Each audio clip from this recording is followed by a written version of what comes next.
Disagreement about the Fair Pay Agreements Bill seems to be widening as the legislation is considered by Select Committee.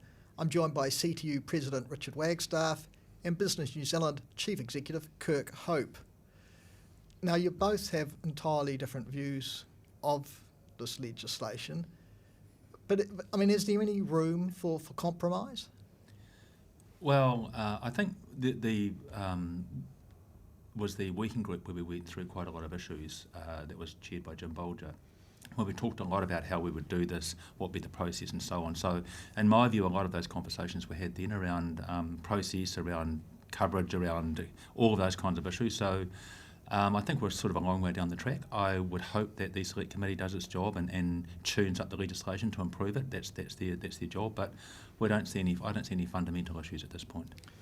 I mean, Kirk, you were at the Select Committee today, and you were talking about that the legislation should be more focused. I mean, if it specified some conditions around the sorts of sectors that would be covered, would that meet your concerns? Well, I think the important thing is if it was narrowed down to the sorts of sectors that we talked about, and there were mechanisms to identify proper mechanisms to identify the most vulnerable sectors, and then sector-specific standards to address those vulnerabilities.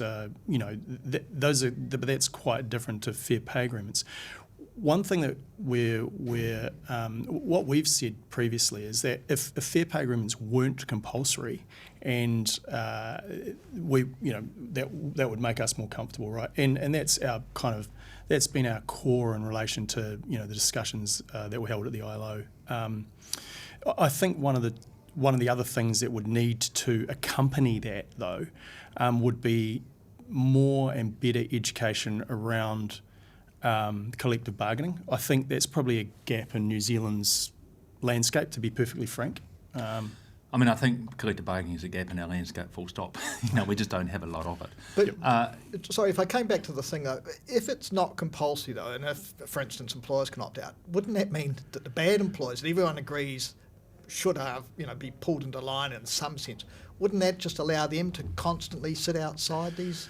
Look, I think there's a bit of a misnomer about that. I mean, there are industries who would themselves work through fair pay agreements because it's in their interest to do so. For example, what they have agreed to is a set of sector standards, and it's about enabling them to continue to access, for example, migrant labour because they've got skills shortages. So where there are specific, I think, benefits for both parties, then that's an opportunity. I think that's the opportunity that we're frankly missing by compelling people to the table.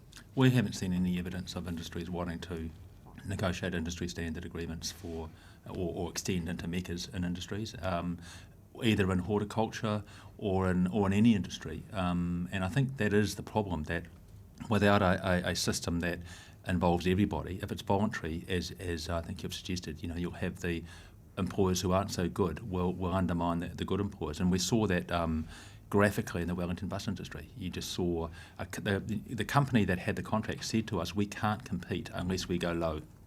We need to reduce conditions to win these tenders, and the other companies they're competing with were very happy to be able to do that. So, that's our fundamental proposition here, is that we need a system where the floor is established, and above that floor, everybody can compete openly on innovation, on service, on all those things, but let's not compete on lowering wages.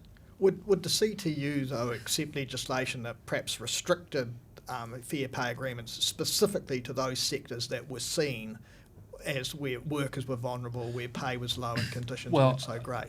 We've indicated that we're very concerned about low-paid workers, and we've certainly indicated that that's where we expect fair pay agreements will be targeted, that those industries like security, cleaning, bus driving and so forth. But we don't see any need to restrict that at this point. We need to look at industries where we're targeting is low-paid industries, and we certainly need to address those industries, but I don't think there's any need to restrict where these fair pay agreements are. In Australia, there's over 100 modern awards. I don't expect there'll be 100 fair pay agreements, but I do think that we need to have an open mind about how do we create a labour market that doesn't allow good employers to be undercut by low payers. You argue too, I think, that it will lead to improvements in productivity. How? Yeah, well, basically, higher wages will lead to better productivity. That's, labour costs can be displaced by investment in plant and machinery and so forth. But basically, we think that there is a connection between low wages and low productivity. If you look at the evidence internationally, the introduction of the Contracts Act didn't improve our productivity. We think that in fact the cost of labour needs to be fair, and we need to allow workers to get a fair share of the economy. And if we have the cost of labour is too low, employers are too tempted to go for cheap labour rather than innovation and investment in plant and machinery. Kirk, I think you have a different view. Yeah, I mean, look, this is probably where we do differ. I mean, I think if you look at the sectors that Richard's just referred to, if you take a look at, often they're centrally funded, and the government itself actually moved to fix the issue with the bus driver sector or the bus sector in terms of enabling local government to better fund it. Part of our challenge with some of what's going on with fair pay agreements is that the sectors which are identified, there are better mechanisms to fix those the paying conditions for those people, because they're often centrally funded and they're often government funded. So the government itself has it within its power to deal with those issues without going for sector and nationwide collective bargaining.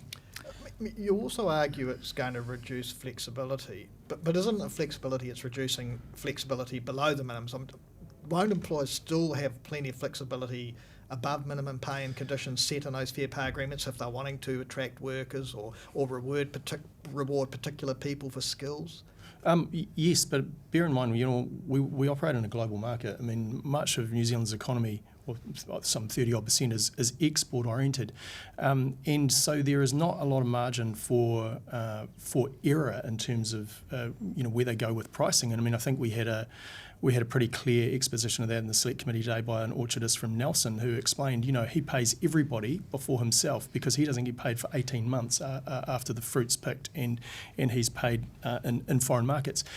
The other point that I'd make about that is we're often competing in tariffed markets, so we're often not necessarily competing on a level playing field. I mean, look, that's why the WTO is so important to New Zealand, to get that level playing field and get us access to more markets with lower barriers, because that enables us to compete. But if we are restrained in the way that those businesses can operate, then we're going to be in real trouble. I guess we'd see the level playing field as what needs to be established for the cost of labour. That needs to be a level playing field between employers so that they're actually at least meeting a minimum standard. In terms of flexibility, let's be clear, nobody can be hired on a fair pay agreement. You have to have an employment agreement to be hired, just like you do now.